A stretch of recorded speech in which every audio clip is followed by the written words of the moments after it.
और प्रधानमंत्री मोदी की तस्वीरें आपको दिखा रहे हैं। जापान से चीन की ओर रवानगी हो रही है। जापान का दौरा बहुत महत्वपूर्ण रहा, कई करार हुए हैं, कई समझौते हुए हैं। जापान को एक बड़ा साझेदार बताया है प्रधानमंत्री मोदी ने, और साथ ही पारंपरिक रिश्ते जैसा कि जापान के साथ रहे हैं, ये यात्रा को खत्म करके अब चीन की ओर जा रहे हैं प्रधानमंत्री मोदी। उनका विमान अब चीन जाएगा और फिर चीन में एससीओ समिट होनी है। चीन का तियानजिन पूरी तरह से सजकर तैयार है। ग्लोबल लीडर्स वहां पर जुट रहे हैं और खास करके चीन के साथ बातचीत बहुत अहम है। 7 साल बाद प्रधानमंत्री मोदी का ये चीन का दौरा बहुत महत्वपूर्ण बताया जा रहा है। तो जापान से चीन की ओर रवाना हो चुके हैं प्रधानमंत्री मोदी, और ये तस्वीरें आपको दिखा रहे हैं जब प्रधानमंत्री मोदी रवानगी की ओर हैं। सभी को नमस्कार करके अभिवादन किया। जो जापान का दौरा रहा वो बहुत ही अहम रहा, कई करार हुए हैं सेमीकंडक्टर इंडस्ट्री से लेकर आईटी इंडस्ट्री तक जो करार किए गए हैं। इससे एक फ्रूटफुल रिश्ता बनता है जापान की तरफ। और अब चाइना के तियानजिन पहुंचने वाले हैं प्रधानमंत्री मोदी। आज ही पहुंच जाएंगे और आज शाम तक जब पहुंचेंगे तो उसके बाद भव्य तरीके से उनके स्वागत की तैयारियां भी रखी गई हैं।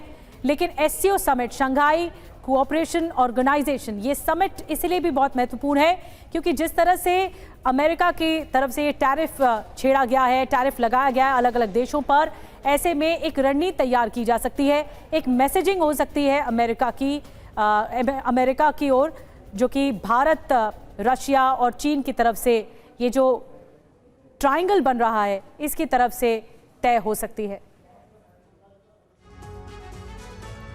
तो तस्वीरें भी आपको दिखाएंगे और पूरी दुनिया की नजर है अब आपको चीन के तियानजिन में बताते हैं। एससीओ समिट होने जा रहा है और ये रेड कार्पेट बिछ चुका है। अब से कुछ घंटे बाद प्रधानमंत्री मोदी चीन पहुंच जाएंगे। प्रधानमंत्री मोदी का 7 साल बाद ये चीन का दौरा है। इससे पहले प्रधानमंत्री मोदी जून 2018 में चाइना गए थे, यानी गलवान झड़प के बाद प्रधानमंत्री मोदी का ये पहला चीन दौरा है।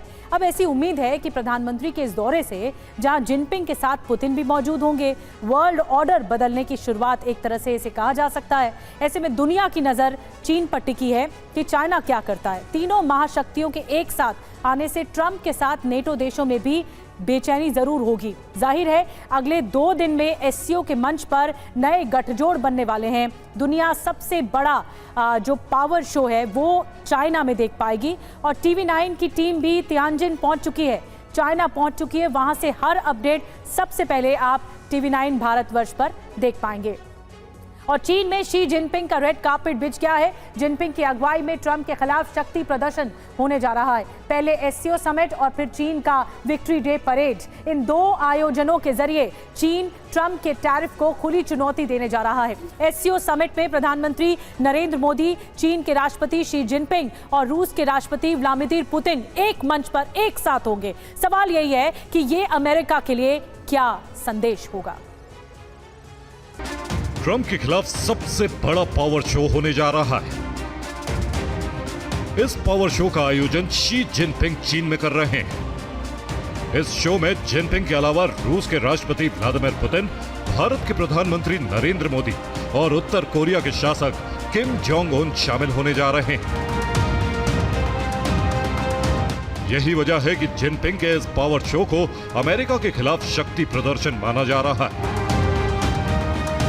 31 अगस्त 2025 इस दिन चीन के तियानजिन में शंघाई कोऑपरेशन ऑर्गेनाइजेशन यानी एससीओ की 25वीं समिट होने जा रही है। इसमें एससीओ के सभी 10 देशों के राष्ट्र प्रमुख शामिल हो रहे हैं। समिट में प्रधानमंत्री नरेंद्र मोदी और रूस के राष्ट्रपति व्लादिमीर पुतिन भी नजर आएंगे।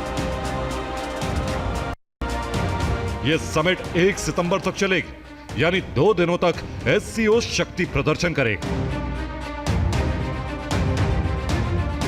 समिट के इतर प्रधानमंत्री नरेंद्र मोदी, चीन के राष्ट्रपति शी जिनपिंग और रूस के राष्ट्रपति पुतिन से अलग अलग मुलाकात कर ट्रंप के टैरिफ की काट निकालेंगे। इस समिट के बाद मोदी तो भारत लौट आएंगे, लेकिन जिनपिंग का शक्ति प्रदर्शन जारी रहेगा। 3 सितंबर 2025 इस दिन चीन जापान पर विजय का जश्न मनाएगा। विजय दिवस के मौके पर बीजिंग में चीनी सेना अब तक का सबसे बड़ा सैन्य परेड करेगी।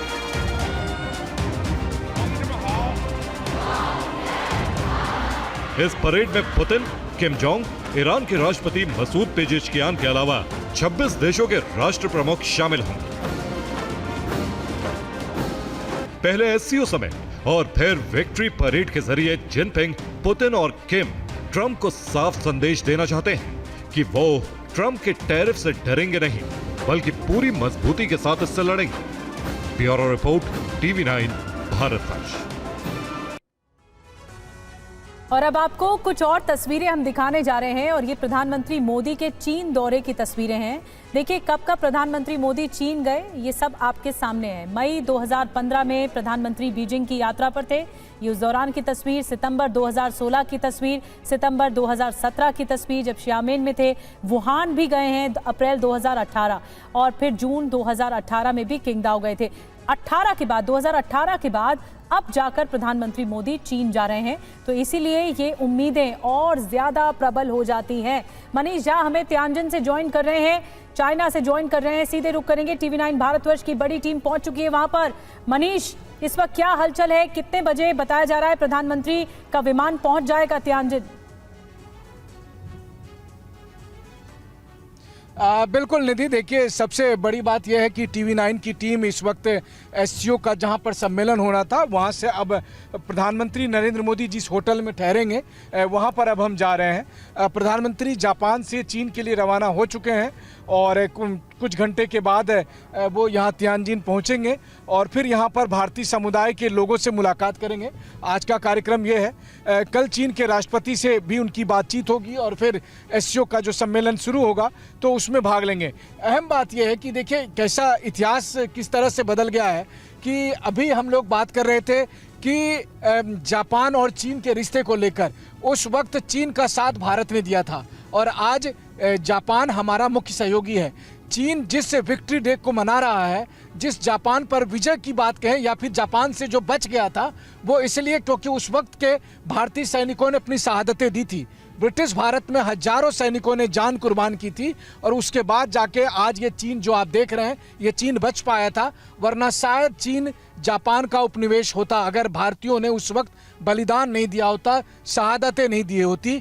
तो ये इस चीन के को लेकर अगर आप कहें तो भारत का जो है सो योगदान आप कह सकते हैं। बहरहाल चीन के जमीन पर प्रधानमंत्री नरेंद्र मोदी कुछ ही देर के बाद पहुंचने वाले हैं और उसके बाद फिर एससीओ सम्मेलन जिसको लेकर पूरी दुनिया भर में चर्चा हो रही है, खास करके इस संदर्भ में कि आखिरकार किस तरीके का नया वर्ल्ड ऑर्डर बनेगा इस सम्मेलन के बाद।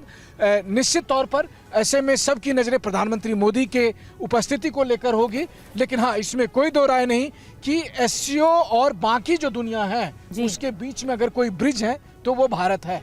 ये बात सच है कि अमेरिका से भारत के रिश्ते में अभी खटास चल रही है, लेकिन इसके बावजूद भी भारत का साफ तौर पर कहना है, बल्कि मेरे सवाल के जवाब में खुद प्रधानमंत्री नरेंद्र मोदी ने व्हाइट हाउस में ये बात कही थी कि भारत निष्पक्ष नहीं है, भारत शांति का पक्षधर है, भारत समानता का पक्षधर है, भारत इस बात को सुनिश्चित करने का पक्षधर है कि साउथ चाइना सी में भी चीन की विस्तारवादी नीति ना बढ़े और इसीलिए भारत जापान के साथ, फिलीपींस के साथ या फिर आसियान के कई मुल्कों के साथ भी बातचीत कर रहा है। लेकिन ये भी बात सच है कि 3 तारीख को चीन में शी जिनपिंग का शक्ति प्रदर्शन होगा जहां पर आसियान के कई मुल्कों के राष्ट्राध्यक्ष शामिल होंगे और रूस के राष्ट्रपति और उत्तर कोरिया के शासक तो रहेंगे ही। और इन सब के बीच में अहम बात यह है कि इन सब के बीच में सब इसी बात को जानने के लिए उत्सुक हैं कि भारत का क्या रुख होगा। क्या भारत अमेरिका से नाराज, इतना नाराज है कि वो चीन के साथ जो चीन का सपना है कि चीन और रूस और भारत का एक गठबंधन मिले और वो अमेरिका को चुनौती दे, तो क्या वो आरआईसी की परिकल्पना बन सकती है या फिर भारत ने जिस तरह से संतुलन वाली अपनी कूटनीति बनाई रखी है उसी पर वो कंटिन्यू रखेगा। भले ही प्रेसिडेंट ट्रंप अभी थोड़े दिन के लिए कहें तो नासमझी वाले फैसले ले रहे हैं, लेकिन भारत उसी कदम के साथ जो ऑल अलाइनमेंट की अपनी पॉलिसी है उसी के साथ आगे बढ़ेगा। ऑल अलाइनमेंट की पॉलिसी, इस पर ध्यान देगा। वैसे भी प्रधानमंत्री मोदी की ओर से कहा जा चुका है कि भारत अपनी लकीर को बड़ा करने में ये कोशिश रखता है, ना कि किसी और की लकीर छोटा करने में। देखना होगा कि अमेरिका के लिए बहुत बड़ा मैसेज है एससीओ समिट के जरिए।